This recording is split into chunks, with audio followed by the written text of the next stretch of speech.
नमस्कार, माझं नाव प्रशांत निकम आणि तुमचं आपल्या या चॅनलमध्ये सर्वांचं स्वागत आहे. मित्रांनो, असं चॅनलला सपोर्ट करत राहा. सबस्क्राईब केलं नसेल तर सबस्क्राईब करा. आपण नेहमीच नवनवीन अपडेट घेऊन येत असतो.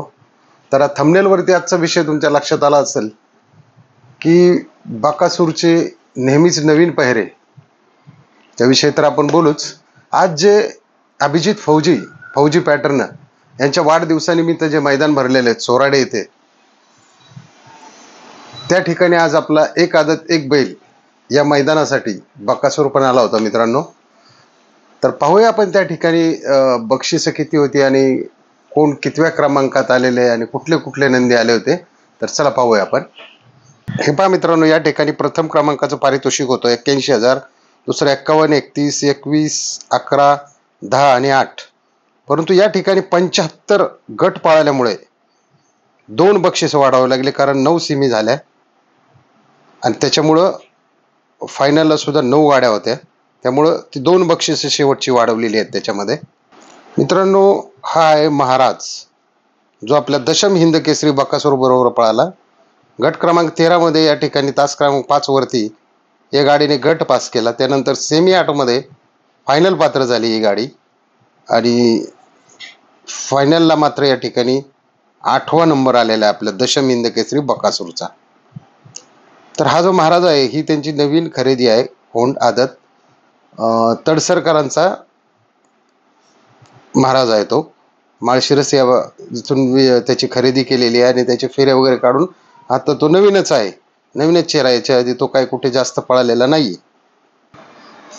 तर मित्रांनो, बकासूर हा नेहमीच नवनवीन पहिऱ्यामध्ये पळतो. मला तर वाटतं आता त्याचं बकासूरचं रेकॉर्ड कोणीच ब्रेक करू शकत नाही, कारण बकासूर चे जे चालक मालक आहेत ते त्याला आता नवीनच चेहऱ्यामध्ये पळवतात आणि बक्क्यासारखा नंदी सुद्धा होणे नाही, कारण इतक्या नंदींबरोबर पळाला आहे. त्याला सुद्धा माहीत नसतं की आपला जुना एखादा जोडीदार आलाय का काय, किंवा कशा पद्धतीने काय आपल्याला परत परत त्याच पायऱ्यात पळायला मिळेल का. तर बकासूरसाठी सुद्धा रोजचं मैदान म्हणजे एक सरप्राईजच असतं की त्याला कळतच नाही आता हा नंदी कसा पळत असेल काय. पहिले कसे होतं, पहिल्या बैलगाडा शर्यतीमध्ये 2-2, 3-3 वर्ष एकाच पायऱ्यात गाड्या पळायच्या.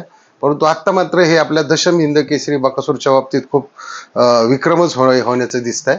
तर चला मित्रांनो, बघूया आपण या ठिकाणी बाकीचे पण कुठले नंदी कितव्या क्रमांकावर आलेत ते पण पाहूया आपण.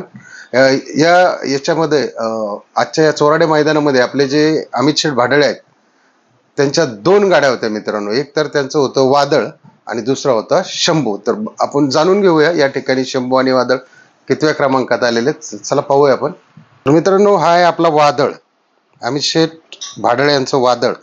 मित्रांनो, याची हिस्ट्री अशी काय, आदत असतानाच फलटणच्या मैदानात हिंद केसरी झालेला आहे आणि त्याला निमोनिया झाला होता. त्याची परिस्थिती खूप बेकार झाली होती. परंतु तो या ठिकाणी कडेपूरकर जे अख्तर मुल्ला आहेत, हे जे फोटोमध्ये समोर दिसत आहेत तुम्हाला, यांच्याकडे तो सांभाळायला असतो. त्यांनी चांगल्या पद्धतीचे इलाज करून पुन्हा एकदा हा वादळ मार्केटमध्ये सक्षम झालेला आहे. आज तो 32 गटामध्ये पळाला, गट नंबर 32 मध्ये पळाला या ठिकाणी आणि सेमी 2 मध्ये 5 नंबर तासावरती पळावून फायनल पात्र झाला. तर या ठिकाणी या गाडीचा 7वा क्रमांक आलेला आहे मित्रांनो. त्यामुळे खरोखर अमित शेठ भाडळे यांचं हार्दिक अभिनंदन आहे. त्यानंतर मित्रांनो, 4थी आणि 5वी जी क्रमांक आहे तो सामना झालेला आहे. त्याच्यामध्ये त्या दोन्ही गाड्यांना बक्षीस वाटून दिलेलं आहे. आणि 3रा क्रमांक हा आहे आपल्या बाप्पू शेठ भाडळे यांचा कळंबीचा शंभू आणि आपले जे बबलू ड्रायव्हर आहेत किल्ले मच्छिंद्रगडाचे, त्यांचा आदत राजा. या गाडीचं या ठिकाणी आज 3रा क्रमांक आला आणि या गाडीवरती ड्रायव्हर होते आपले दिलीप ड्रायव्हर सिरस वस्तीचे. म्हणजे ते पण हिंद केसरी ड्रायव्हरच आहेत आणि खूप मोठा तगडा अनुभव आहे त्यांच्या या ड्रायव्हिंग क्षेत्रातला आणि बैलगाडा क्षेत्रातला. त्यामुळं दिलीप ड्रायव्हर यांचं सुद्धा हार्दिक अभिनंदन आणि अमित शेठ बापूराव भाडळे यांचं सुद्धा खूप खूप हार्दिक अभिनंदन, कारण यांच्या दोन्ही गाड्या नंबरात आलेल्या आहेत.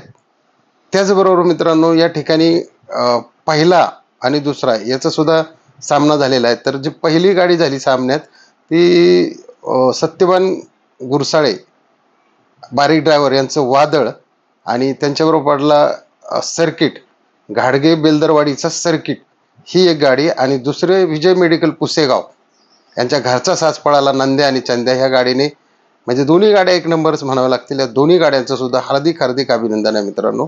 आणि या ठिकाणी क्वार्टर फायनलला जी गाडी आली ती आपल्या दरेवाडीची, वाडकर यांची दरेवाडीचा शंकर आणि विठ्ठल या गाडीचा या ठिकाणी क्वार्टर फायनलसाठी एक नंबर आला व त्यांनी 8,000चं या ठिकाणी त्यांना प्रथम पारितोषिक मिळालेलं आहे. त्यांचेही खूप खूप अभिनंदन.